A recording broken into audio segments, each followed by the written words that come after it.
नमस्कार दोस्तों।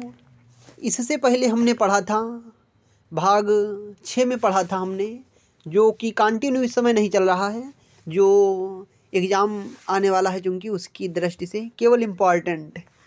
तो इससे पहले हमने पढ़ा था आदिकाल के प्रमुख ग्रंथ कौन कौन से हैं, आदिकाल के प्रमुख लेखक कौन कौन से हैं, आदिकाल के प्रमुख कवि कौन से हैं, और आदिकाल को और किस किस कवि ने क्या क्या नाम दिया, ये हमने पढ़ा था। अब हम पढ़ने वाले हैं भक्ति काल। भक्ति काल की पृष्ठभूमि क्या है, भक्ति काल में सामाजिक स्थिति क्या है, धार्मिक स्थिति क्या है, राजनीतिक स्थिति क्या है, इसके बारे में हम अध्ययन करेंगे। भक्ति काल का समय क्या है, सबसे पहले तो हम ये जानते हैं। संवत 1375 से 1700 विक्रम संवत माना जाता है। कितने? 1375 से 1700 विक्रम संवत माना जाता है। ये किसका समय है? भक्ति काल का है। भक्ति शब्द की व्युत्पत्ति और उल्लेख। भक्ति शब्द की व्युत्पत्ति भज धातु से मानी जाती है। भक्ति शब्द की उत्पत्ति किससे मानी जाती है? भज धातु में कितन प्रत्यय लगाने से हुई है। कैसे हुई? भक्ति की उत्पत्ति भज धातु में कितन प्रत्यय लगाने से हुई है, जिसका अर्थ सेवा करना। भक्ति का अर्थ क्या होता है? सेवा करना या भजना। भक्ति का अर्थ क्या होता है? सेवा करना या भजना। भज सेवायाम से इसकी उत्पत्ति मानी जाती है। किससे मानी जाती है? भज सेवायाम से इसकी उत्पत्ति मानी जाती है। अतः श्रद्धा व प्रेम युक्त आसक्ति ही भक्ति है। क्या है? अतः श्रद्धा व प्रेम युक्त आसक्ति ही भक्ति है। मोनर विलियम्स ने भक्ति शब्द की उत्पत्ति भज धातु से मानी है। मोनर विलियम्स ने किससे मानी है? भक्ति शब्द की उत्पत्ति भज धातु से मानी है। भक्ति शब्द का सर्वप्रथम उल्लेख श्वेतेश्वर उपनिषद में मिलता है। भक्ति शब्द का सबसे पहले कहाँ पर उल्लेख मिलता है? भक्ति शब्द का सर्वप्रथम उल्लेख कहाँ पर मिलता है? श्वेतेश्वर उपनिषद में मिलता है। किसमें? श्वेताश्वेतर में। किसमें मिलती है? श्वेताश्वेतर में। श्वेताश्वेतर उपनिषद में मिलती है। किसमें? श्वेताश्वेतर उपनिषद में मिलती है। भक्ति शब्द का सबसे सर्वप्रथम उल्लेख कहाँ मिलता है? श्वेतेश्वर उपनिषद में मिलती है। नारद भक्ति सूत्र में भक्ति को परम प्रेम रूप और अमृत स्वरूप कहा है। क्या कहा गया है? नारद भक्ति सूत्र में भक्ति को परम प्रेम रूप और अमृत स्वरूप कहा गया है। सातोमीन परम प्रेम रूपा अमृत स्वरूपा चा। नारद भक्ति सूत्र है। भक्ति सूत्र के आदि प्रणेता नारद मुनि हैं। भक्ति सूत्र के प्रणेता कौन है? नारद मुनि माने जाते हैं। उन्होंने प्रेम रूपा भक्ति के प्रकार बताए हैं। उन्होंने किसके प्रकार बताए हैं? प्रेम रूपा भक्ति के प्रकार बताए हैं। कितने भक्ति के प्रकार बताए हैं? उन्होंने प्रेम रूपा भक्ति के 11 प्रकार बताए हैं। किसने? नारद मुनि जी ने बताए हैं। कितने? 11। कौन कौन से बताए हैं? गुण महात्म्य शक्ति, गुण महात्म्य शक्ति, रूपा शक्ति, पूजा शक्ति, स्मरण शक्ति, दास्य शक्ति, साख्य शक्ति, कांता शक्ति, वात्सल्य शक्ति, आत्म निवेदन शक्ति, तन्यता शक्ति, परम विराह शक्ति। ये कितने शक्ति के प्रकार बताए हैं? 11। कौन कौन से? गुणमहत्मा शक्ति, रूपा शक्ति, पूज्य शक्ति, स्मरण शक्ति, दास्य शक्ति, संख्या शक्ति, कांता शक्ति, वात्सल्य शक्ति, आत्मनिवेदना शक्ति, तन्मन्यता शक्ति, परम विराह शक्ति। तो उन्होंने भक्ति के कितने प्रकार बताए हैं? 11 प्रकार बताए हैं। सांडिल्य ऋषि के अनुसार ईश्वर के प्रति परम प्रेम ही भक्ति है। क्या है? शांडिल्य ऋषि के अनुसार ईश्वर के प्रति परम प्रेम ही भक्ति है। सह परानुरक्तिरेश्वरे सा परानुरक्तिरीश्वरे सा परानुरक्तिरीश्वरे। इस प्रकार गार्ग आचार्य के अनुसार भगवान की कथा में अनुरक्ति ही भक्ति है। किसमें? इस प्रकार गार्ग आचार्य के अनुसार भगवान की कथा में अनुरक्ति ही भक्ति है। कथा इसी तरह पराशर मुनि सहित अनन्य आचार्यों व इसी तरह से पराशर मुनि सहित अन्य अनन्य आचार्यों व धर्म ग्रंथों में भक्ति का उल्लेख हुआ है। पराशर मुनि के अनुसार पूजादीन्वनुराग इति परामर्शयः। ये किसके अनुसार है? पराशर मुनि के अनुसार। वेद व्यास का ही नाम पराशर मुनि है। वेद व्यास का नाम क्या है? पराशर मुनि है।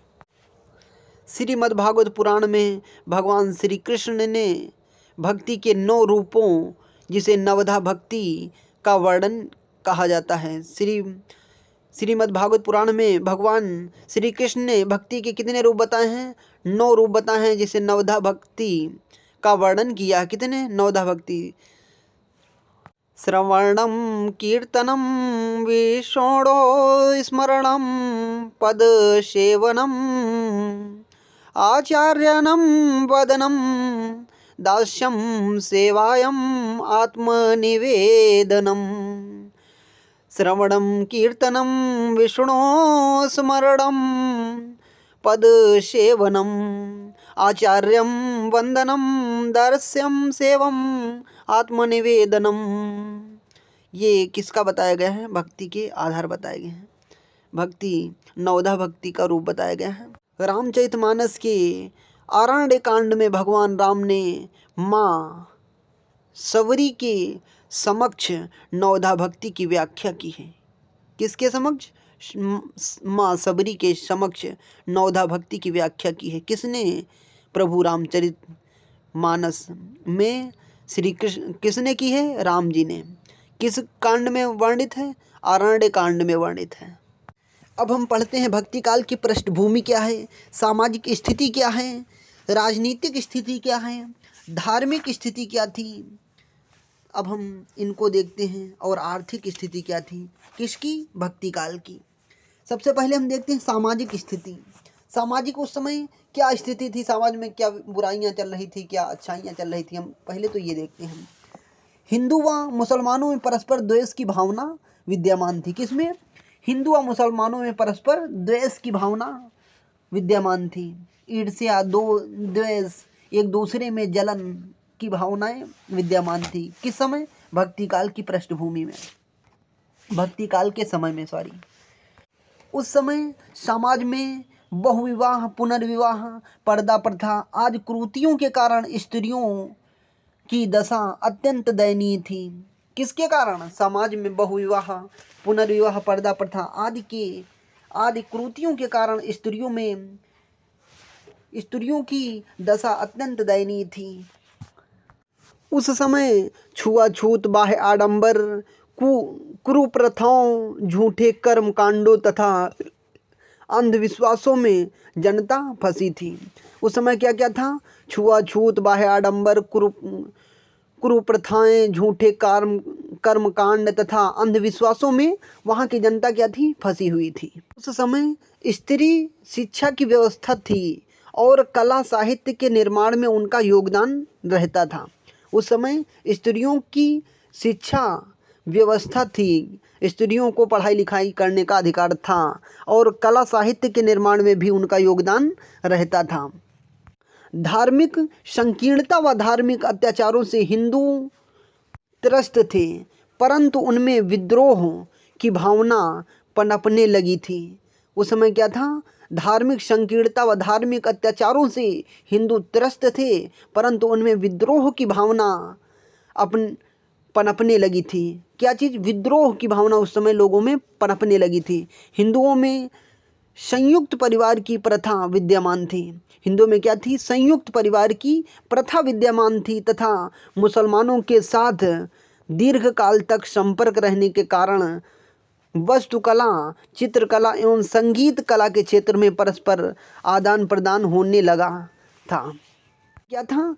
मुसलमानों के साथ दीर्घ समय, लंबे समय अंतराल तक संपर्क में रहने के कारण वास्तुकला, चित्रकला, संगीत कला के क्षेत्र में परस्पर आदान प्रदान होने लगा था।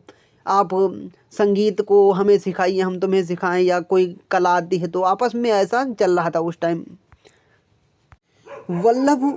वल्लभ आचार्य ने तत्कालीन समाज की दशा को देखकर कहा था। किसने? वल्लभ आचार्य ने तत्कालीन उस समय की समाज की दशा को देखकर उन्होंने कहा था।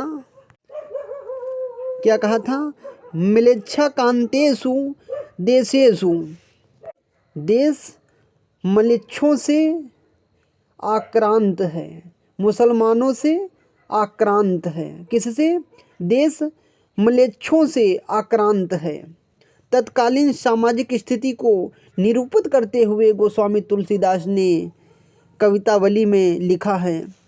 तुलसीदास जी लिखते हैं, खेती ना किसानी को, खेती ना किसान को, भिखारी को ना भीख भली।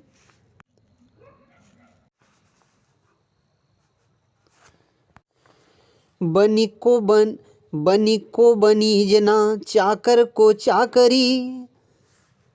जीविका विहीन लोग सीध मान सोच बस, जीविका विहीन लोग सीध मान सोच बस। अब हम देखते हैं उस समय की राजनीतिक स्थिति क्या थी। पूर्व मध्यकाल का आरंभ दिल्ली सुल्तान अहमद तुगलक के शासनकाल में हुआ। किस में हुआ?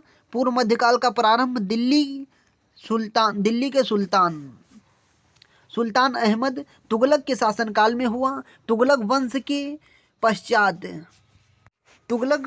के पश्चात सैयद वंश तथा लोधी वंश का शासन रहा है। भक्ति काल के द्वितीय चरण में बाबर, हुमायूं, अकबर, जहांगीर, शाहजहां आदि मुगलों का शासन रहा है। भक्ति की समय सीमा शाहजहां के शासनकाल तक है। भक्ति की समय सीमा किसके शासनकाल तक मानी जाती है? शाहजहां के शासनकाल तक मानी जाती है। भक्ति काल की सीमा कहाँ से प्रारंभ होती है? दिल्ली के सुल्तान अहमद तुगलक के शासनकाल से लेकर शाहजहां के शासनकाल तक के समय को किसको माना जाता है? भक्ति काल का समय माना जाता है। इस काल के अधिकांश शासकों ने धार्मिक सहिष्णुता का अभाव था। क्या था? इस काल के अधिकांश शासकों में धार्मिक सहिष्णुता का अभाव था। यह कैसा काल रहा? यह ग्रह कलह, विदेशी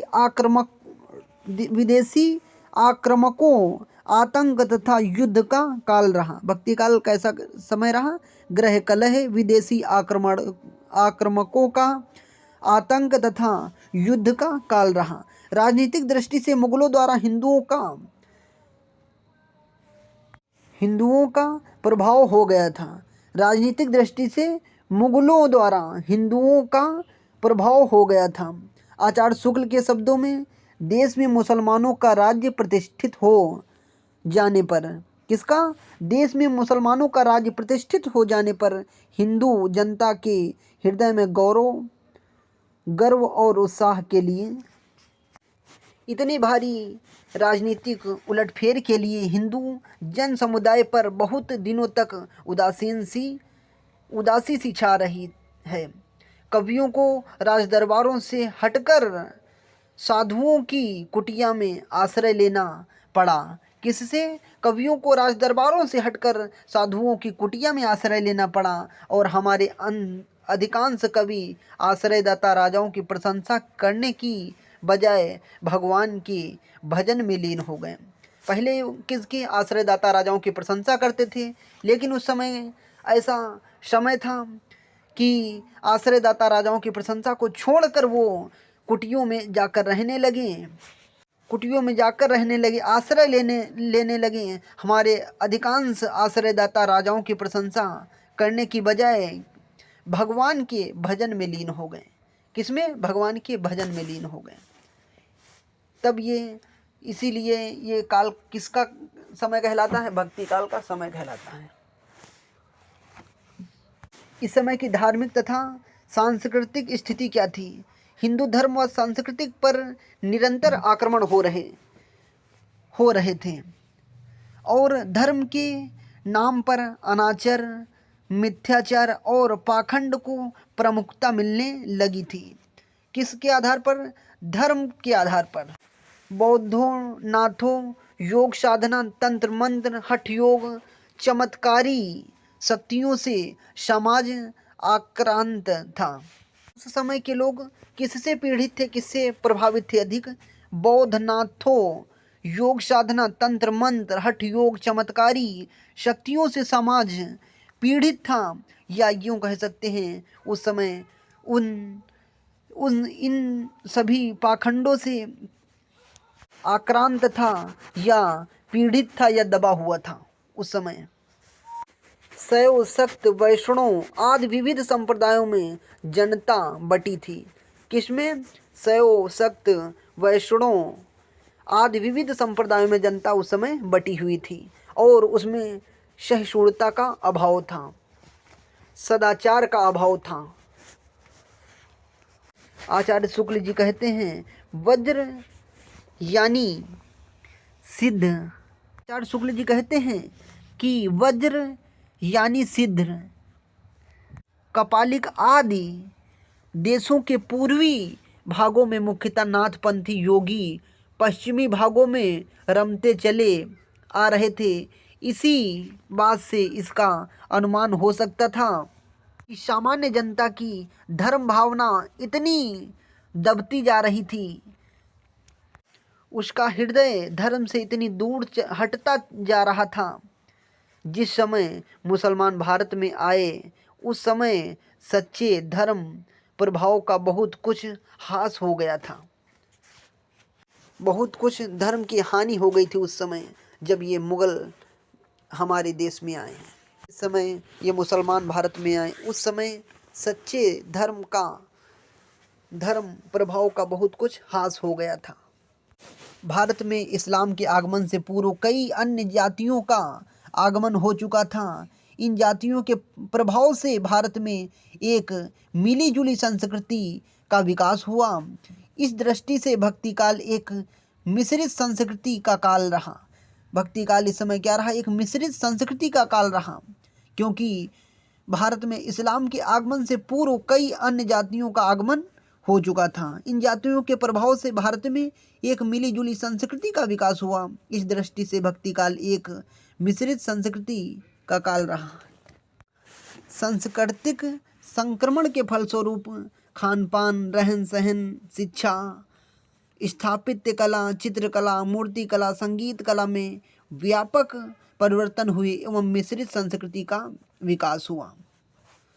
आचार्य शुक्ल भक्ति का सूत्रपात भारत में काल से मानते हैं, महाभारत काल से मानते हैं। आचार्य शुक्ल जी भक्ति काल का सूत्रपात कहाँ से मानते हैं? महाभारत काल से मानते हैं। आचार्य शुक्ल जी के अनुसार भक्ति काल का समय कब से माना जाता है? महाभारत काल से माना जाता है। उस समय की आर्थिक स्थिति क्या थी? जमींदार महाजन वर्ग की आर्थिक स्थिति सुदृढ़ व किसानों श्रमिकों की आर्थिक स्थिति अत्यंत दयनीय थी। किसकी अच्छी थी? जमींदार महाजन वर्ग की आर्थिक स्थिति बहुत ही ठीक थी, कुछ हद तक ठीक थी। किसानों श्रमिकों की आर्थिक स्थिति अत्यंत दयनीय थी, बहुत ही खराब थी। अकाल की स्थिति बार बार आने पर और बेरोजगारी के कारण आम जनता की आर्थिक स्थिति शोचनीय होती जा रही थी। काल कला वाणिज्य से आई समृद्धि का लाभ केवल उच्च कोटि को ही मिला। भक्ति आंदोलन का उदय और उसके कारण क्या रहे हैं? डॉक्टर जॉर्ज गियर्सन ने भक्ति आंदोलन का उदय और उसके कारण जॉर्ज गियर्सन कहते हैं, डॉक्टर जॉर्ज गियर्सन ने भक्ति आंदोलन ईसाइत की देन है। किसकी मानते हैं? ईसाइत की देन। भक्ति आंदोलन की देन डॉक्टर गियर्सन किसको मानते हैं? ईसाइत की देन। वे कहते हैं यह अनुमान लगाते हैं ईसा की दूसरी तीसरी शताब्दी में कुछ नेस्टोरियन ईसाई मद्रास प्रेसिडेंसी के कुछ भागों में आकर बस गए और उन्हीं ईसाइयों के भावावेश एवं प्रेमोल्लास से रामानुजाचार्य को धर्म का संकेत मिला और फलस्वरूप भक्ति का उदय हुआ। उसके फलस्वरूप क्या हुआ? भक्ति का उदय हुआ।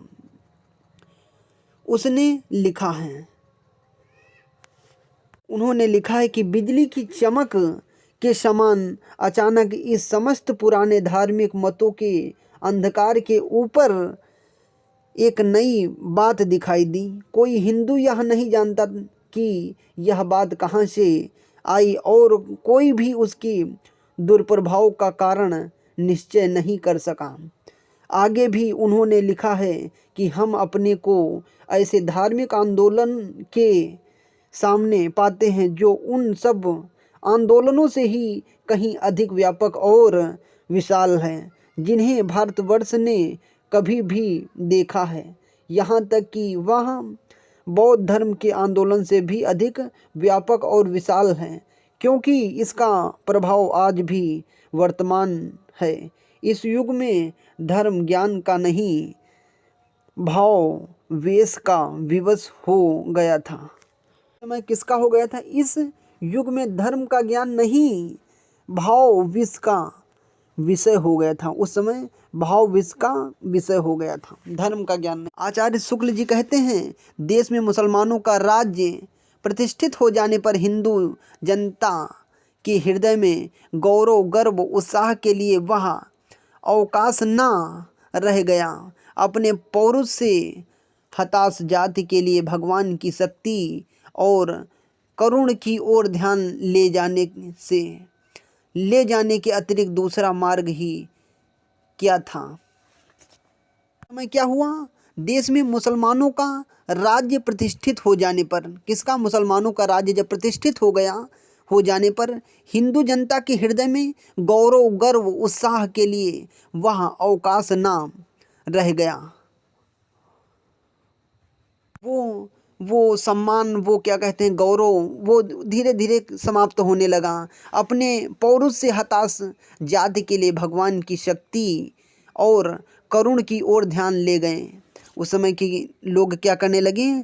पौरुष से हताश होकर जाति के लिए भगवान की शक्ति और करुण की ओर ध्यान ले जाने के अतिरिक्त दूसरा कोई मार्ग ही क्या था?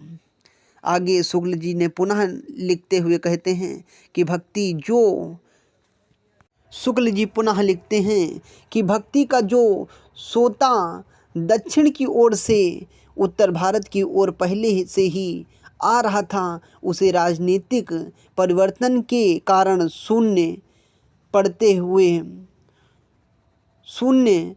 हुए जनता के हृदय क्षेत्र में फैलने के लिए पूरा स्थान मिला। शुक्ल जी लिखते हैं कि भक्ति के आंदोलन की जो लहर दक्षिण से आई, उसी ने उत्तर भारत की परिस्थिति के अनुरूप हिंदू मुसलमान दोनों के लिए एक सामान्य भक्ति मार्ग की भी भावना कुछ लोगों में जगाई। क्या कहते हैं आचार्य रामचंद्र शुक्ल जी भक्ति के लिए? क्या कहते हैं? भक्ति के आंदोलन की जो लहर दक्षिण से आई, उसी ने उत्तर भारत की परिस्थिति के अनुरूप हिंदू मुसलमान दोनों के लिए एक सामान्य भक्ति की ही भावना कुछ लोगों में जगाई। उस समय जब लोग पीड़ित हुए, हताश, निराश हो गए, तब उन्हें लगा कि मेरा भक्ति, ईश्वर के सिवाय मेरा कोई और दूसरा नहीं सहारा। तब कोई राम को पूजने लगा, कोई कृष्ण को पूजने लगा, कोई जैन को पूजने लगा। तब ये भक्ति काल का उदय हुआ। भक्ति आंदोलन का स्वरूप हुआ प्रचार। मध्यकालीन धर्मों में हिंदू, जैन, बौद्ध, और पारसी ईसाई धर्म प्रमुख थे। इनमें भी हिंदू और इस्लाम दो धर्म प्रधान थे। कौन? हिंदू और इस्लाम धर्म दो प्रधान थे। जैन धर्म का प्रचार दक्षिण पश्चिम के क्षेत्रों तथा बौद्ध धर्म पूर्वी प्रांतों तक ही सीमित था। किसका? जैन धर्म का प्रचार प्रसार कहाँ से था? दक्षिण पश्चिम के क्षेत्रों से था। तथा बौद्ध धर्म का प्रचार प्रसार कहाँ था? बौद्ध धर्म का पूर्वी प्रांतों तक ही सीमित था। पारसी धर्म 721 ईस्वी में भारत में अपने प्रथम चरण रख चुका था और लगभग इसी समय इस्लाम धर्म व्यापारियों के माध्यम से यहूदी ईसाइयों से पहले यहाँ आ चुके थे और ईसाई धर्म फादर टॉमस, जिन्हें सेंट थॉमस भी कहते हैं, के द्वारा दक्षिण के केरल में वो भी आ चुके थे। सेंट थॉमस ईसा मसीह के प्रमुख 20वें शिष्यों में से एक था। कौन?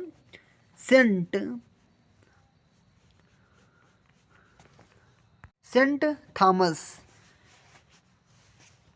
ईसाई धर्म का प्रचार परवर्ती काल में प्रारंभ हुआ। हिंदू धर्म इस्लाम के संपर्क से व्यक्तिगत साधन का केंद्र न रहकर सामूहिक साधन का रूप ग्रहण कर रहा था और उसमें आंदोलनकारी प्रवृत्तियां उभर रही थी। किसमें?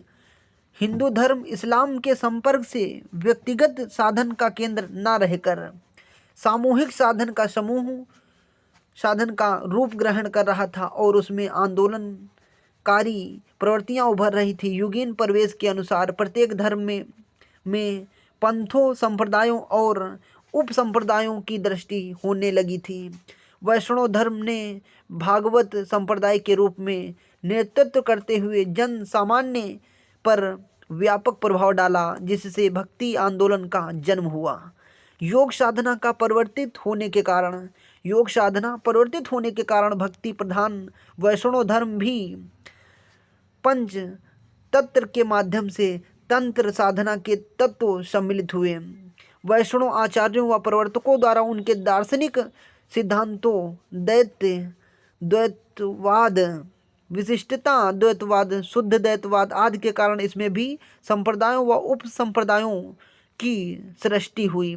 हिंदू धर्म को सुव्यवस्थित करने हेतु शंकराचार्य ने स्मृत संप्रदाय की स्थापना की, जिसमें पंचदेवोपासना का विधान किया और शैव सवत वैष्णव के आपसी विरोधों को दूर किया। आगे चलकर इसमें भी अंधविश्वास व्याप्त हुआ। भक्ति का मूल रूप धूमिल हो गया। इस्लाम धर्म में सारा बेसारा दो शाखाएं हैं, जिसमें सारा सनातनी कट्टर और बेसारा जो होते हैं वो कौन? मस्त मौला फकीर सूफी, जो कभी कभी पीर पैगंबरों के चमत्कारी कार्यों का सहारा लेते हैं और अपने क्रियाकलापों से इस्लाम के मूल सिद्धांतों तक ही अवहेलना कर देते हैं। धर्म कितने भागों में डिवाइड था? दो शाखाओं में, जिसमें कौन सी शाखा थी? एक सारा सनातनी और बेसारा मस्त मौला फकीर सूफी, जो कभी कभी पीर पैगंबरों के चमत्कारी कार्यों का सहारा लेते और अपने क्रियाकलापों से इस्लाम के मूल सिद्धांतों तक ही अवहेलना कर देते हैं। सारा साधक मालमती कहलाते हैं, जो खुद को कृपा पात्र माने जाते हैं। इसी में बेसारा संप्रदाय के अंतर्गत भी कई उप संप्रदाय जिनकी अपनी अपनी विशेषताएं हैं। भारतीय सूफी मुख्यतः बेसारा संप्रदाय के हैं। भारतीय सूफी किस संप्रदाय के हैं? बेसारा संप्रदाय के हैं, जो मुसलमान होकर भी सनातन पंथी मुसलमानों से सभी जगह समान धर्म नहीं रखते हैं। क्या है? भारतीय सूफी मुख्यतः बेसारा संप्रदाय के हैं जो मुसलमान होकर भी सनातन पंथी मुसलमानों से सभी जगह समानता नहीं रखते हैं। कौन है? मस्त मौला फकीर हैं। भारतीय सूफी मत में 5 संप्रदाय हुए हैं: चिश्ती, कादरी, सूरवर्दी, सुहारवर्दी, नक्शबंदी और सत्तरी। कितने भारतीय सूफी मत में 5 संप्रदाय हुए? कौन कौन से? चिश्ती, कादरी, सूरवर्दी, सुहरावर्दी। नंबर 3 कौन है? सुहरावर्दी। सूरवर्दी या सुहरावर्दी, इनको एक ही नाम से जाना जाता है। नंबर 4 नक्शबंदी। नंबर 5 शात्री। तो भारतीय सूफी मत में कितने संप्रदाय हैं? 5। Number 1 Chishti, number 2 Qadri, number 3 सूरावर्दी या सुहरावर्दी, नंबर 4 नक्शबंदी, नंबर 5 शात्री। इन सभी के भिन्न संप्रदाय, उनके प्रवर्तक भिन्न भिन्न हैं। आज हम इतना ही पढ़ेंगे। इसके बाद हम पढ़ेंगे कबीर, सूढ़, तुलसी। इनको पढ़ेंगे एक एक लेक्चर में। नमस्कार दोस्तों।